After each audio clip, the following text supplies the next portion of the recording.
My name is Christian Novak, a representative of the Military Education Preservation Project, and I'm at my home in Bainbridge, Georgia, on this day, July 5th, 2020, talking to my uncle, Franklin Dewayne Brown, about his time in the service. Uncle Dewayne, can you start by giving us some background information on yourself, starting with where you were born? Sure. I was born in Donaldsonville, Georgia, southwest corner of Georgia.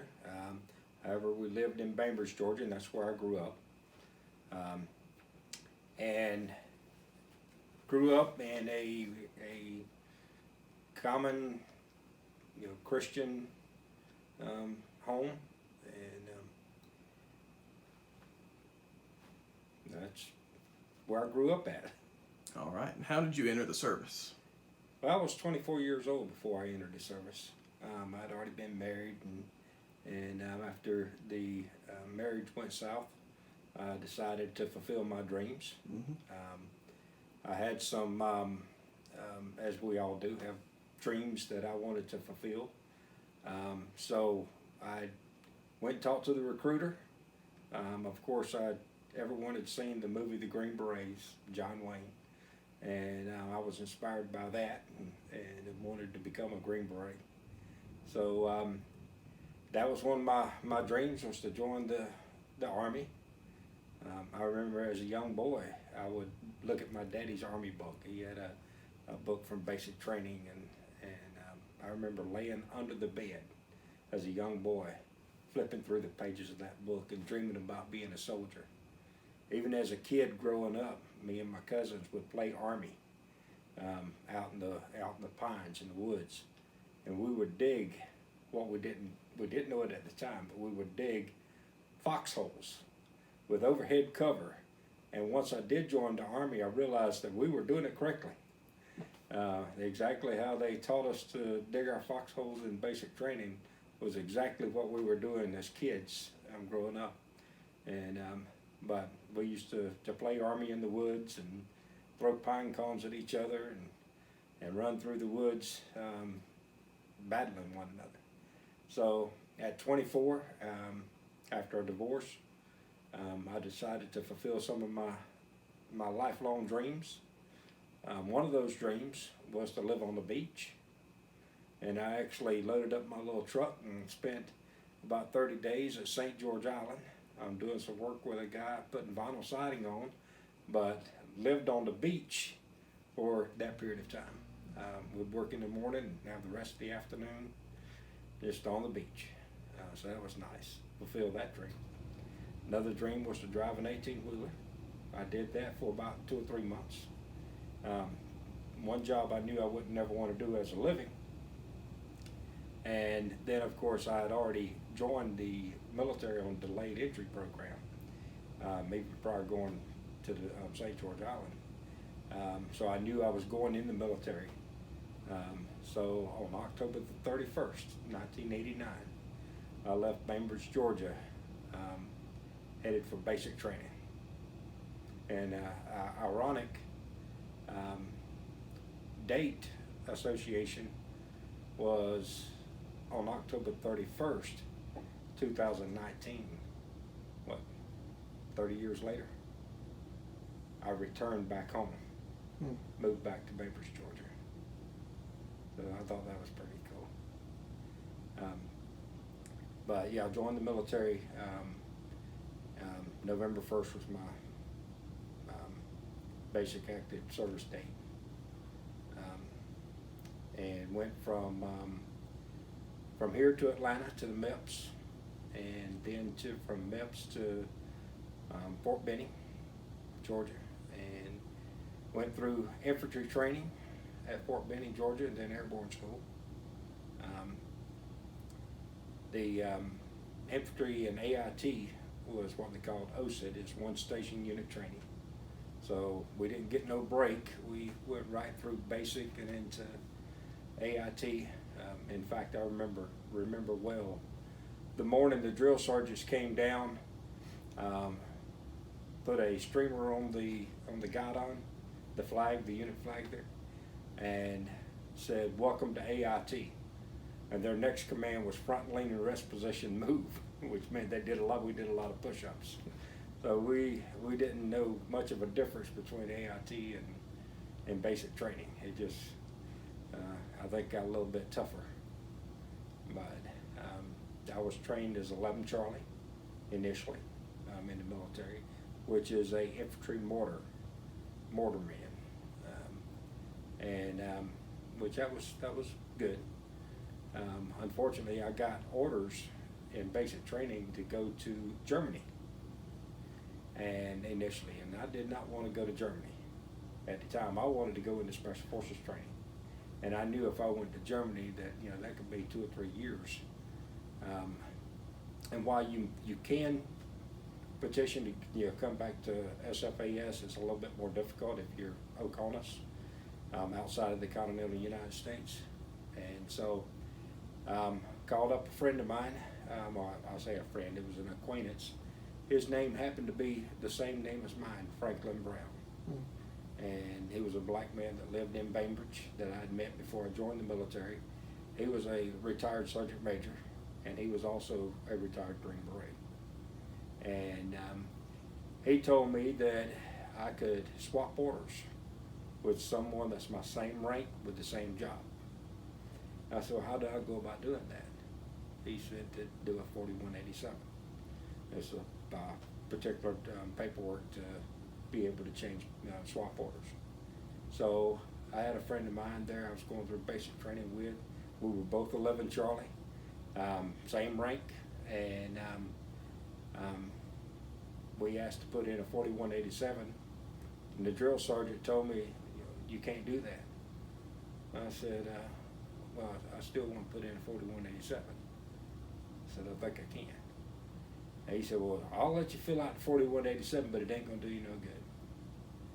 Well, we filled out the 4187. He submitted it, and about a week later, we came back with different orders. So he was amazed that it worked, that we were able to do that. So he learned something that day. But I really I like that drill sergeant. I would always remember his name, Drill Sergeant Bright, and he was a pretty good size black man that just a good fella. And but he and I used to get down beside me doing push-ups, trying to outdo me in push-ups. All right, Brown, it's me and you. Who's gonna do the most push-ups? And which I was always pretty good at doing push-ups at the time. But he was real good. But there at the end, I got him. I was able to do more push-ups than he was. So that was I think he respected that. That was good. But in basic AIT, I was selected for the fast track program, which I got promoted, and for my leadership skills and abilities, and my desire to want to excel. And in fact, when I was going through the mortar training, I got a perfect score on one of the exams. It's the M16 plotting board, and so I got a special award for that, a certificate for that, receiving a perfect score. The instructor said they'd never seen anyone do that, so I thought that was pretty cool. But anyway, I got selected for the fast track program and got promoted coming out of basic AIT. Then went to airborne school, and I guess I was just too ignorant to stop. Airborne school was just everybody else said it was so hard. I didn't think it was that difficult. But the first time I ever been on an airplane was in airborne school, and of course I jumped out of it. And as a matter of fact, I never landed on an airplane until after I got to my Special Forces unit.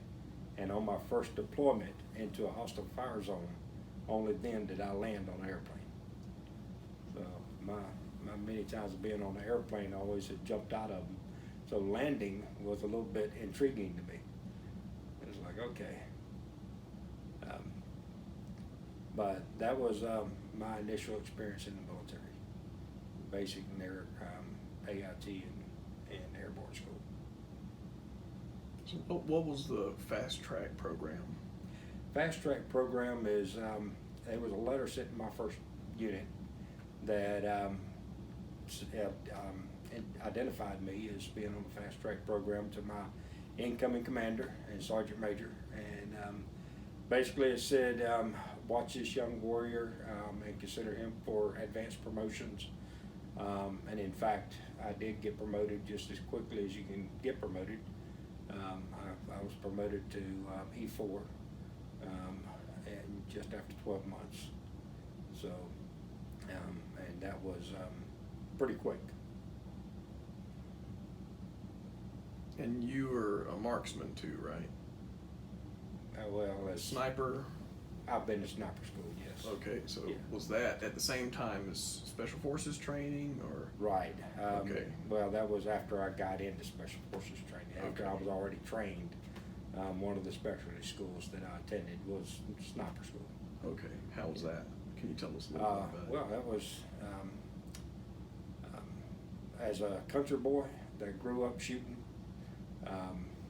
I guess I was good at it. I was, qualified expert coming out of basic and AIT, and, qualified expert at my unit, obviously. And then, going through sniper school, it was just come natural to me, Grew up shooting. What was involved in the training? Of course, the being able to conceal yourself, being able to move in a stealthy manner, being able to engage targets accurately, learning the ballistics and the winds and how bullets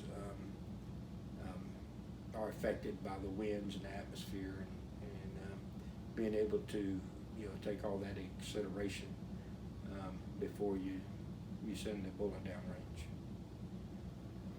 And I know in Special Forces you had to do a lot of training with language and stuff like that. So can you tell us a little bit about that? Yeah, of course I was trained in Egyptian Arabic. Being from South Georgia, that had a unique dialect to it. I used to kid around with others and with people that I may be speaking to in the Middle East that I speak Southern Arabic. But language school was good. It's 6 months long, and unfortunately I missed a couple months.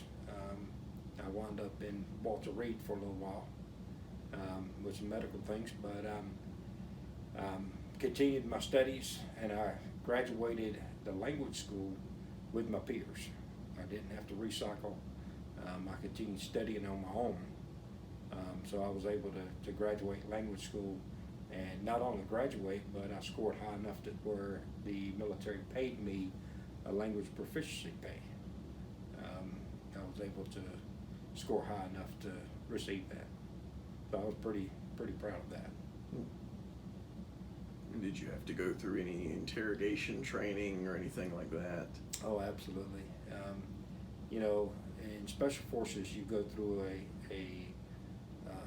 a lot of training. You always training. You never stop learning. And we would always have some kind of training going on. If we wasn't downrange, as we say, if we wasn't deployed, and we wasn't training back home, then we were spending time with the family.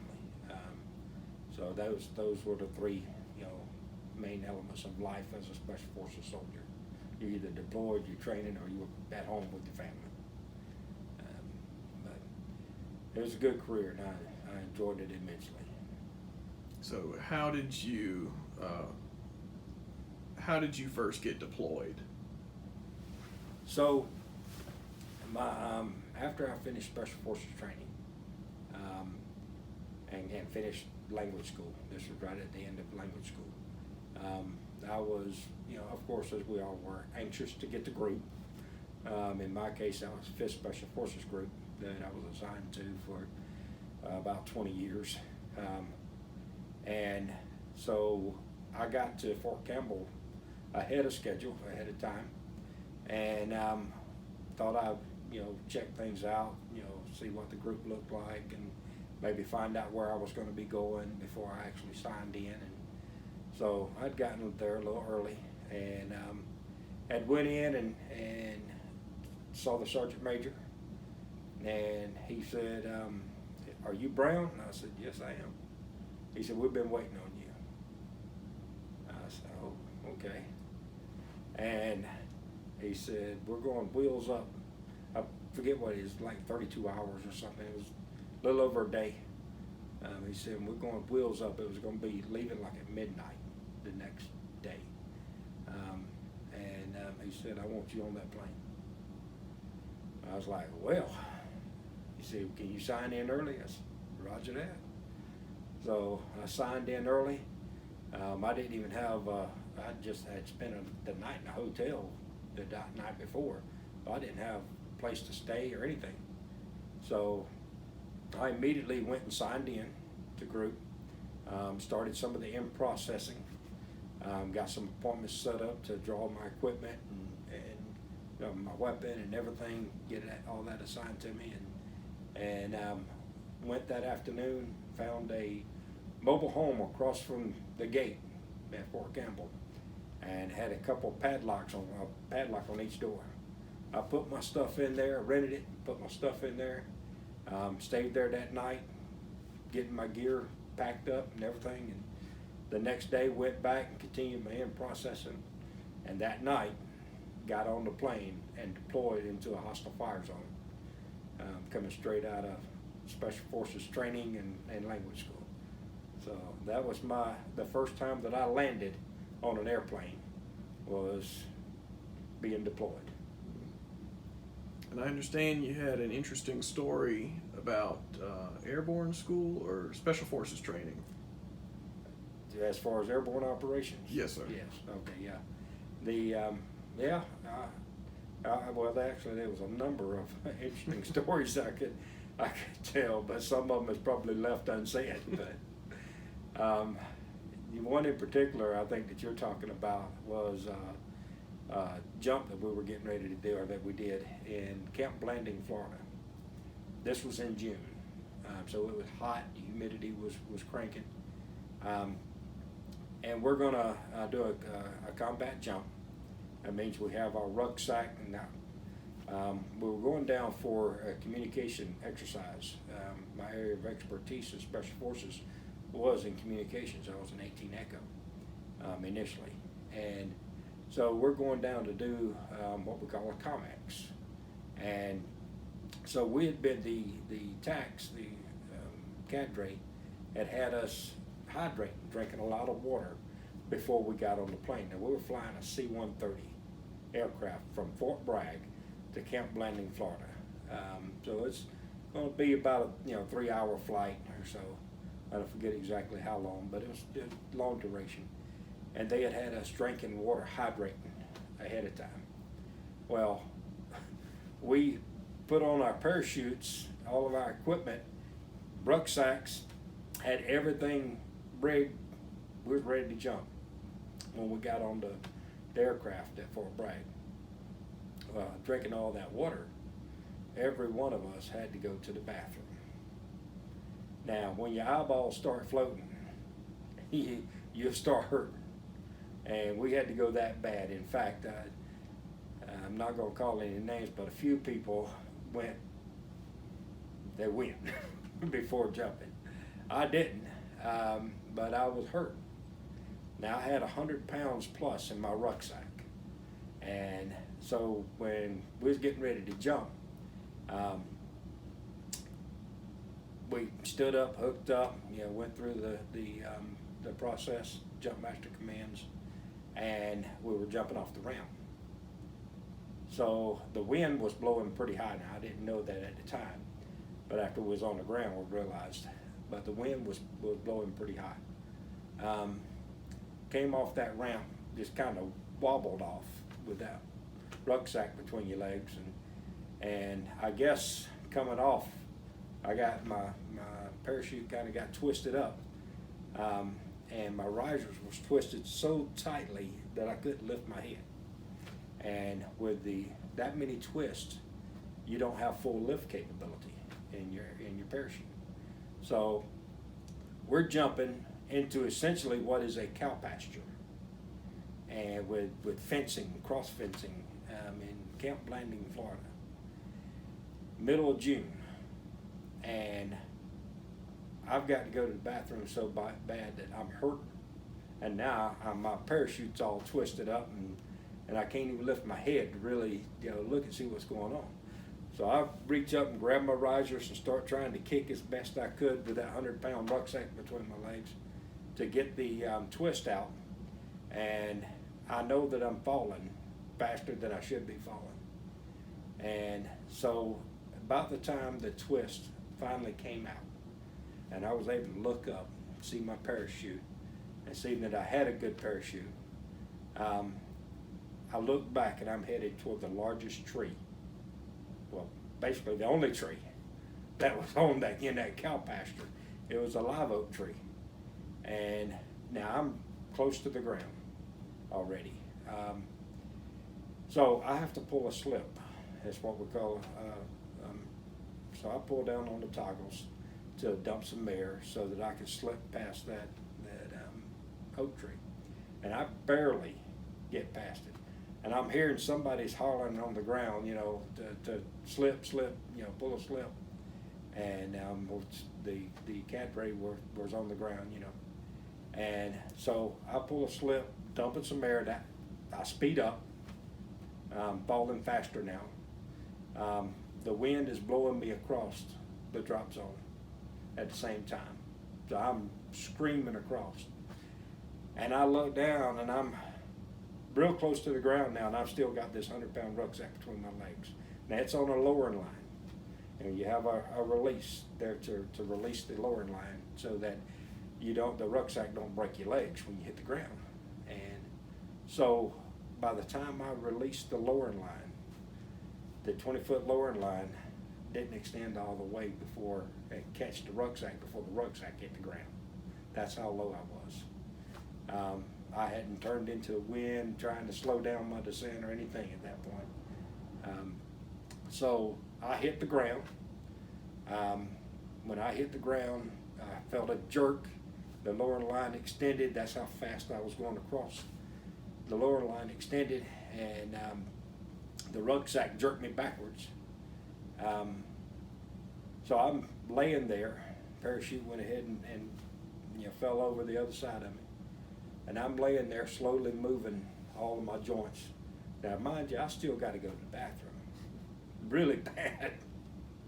But I'm not sure that I can even move at this point.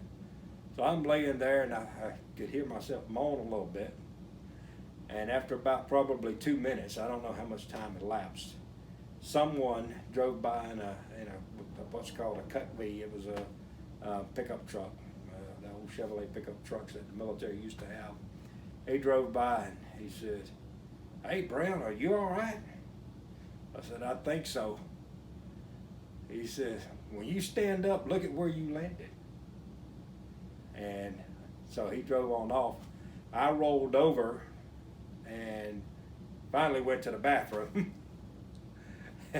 When I did stand up and took a look, it was probably 8-foot diameter, huge cactus bed that I was mere inches from landing in. You could see where my feet and then I think probably my butt hit the ground, which it wasn't supposed to be in that order. But many times and when you're jumping, you wind up with feet, butt, and head. If it's not a good jump. But anyway, I took a look at where those cactus was. I just thank the good Lord that I didn't wind up in the middle of an 8-foot bed of cactus at that point. That would have really been a bad day. And to top it off, I had a can of Beanie Weenies in the outer flap of my rucksack. and it busted all over the place and got all over my equipment. So that was one of my interesting airborne stories. You have any other interesting stories when it comes to training or anything like that? Oh, there's always interesting stories when it comes to training. You know, being in the military, if you spend any time at all in the military, you're going to have a treasure trove of stories. Some stories you probably don't want others to know, but yeah, we as you get older and you look back on your time in the service, you realize that was some of the best days of your life. You know, some of the men that you served with are some of the finest men that this nation has, especially those that I served with. And you realize that the times that you had, you know, is a treasure. It's a treasure. It's something that I wish that everyone, especially every young man, could experience. And as you know, being part of a brotherhood, that you know that if you go into a dangerous situation, that the guys to your left and the right is going to be there for you.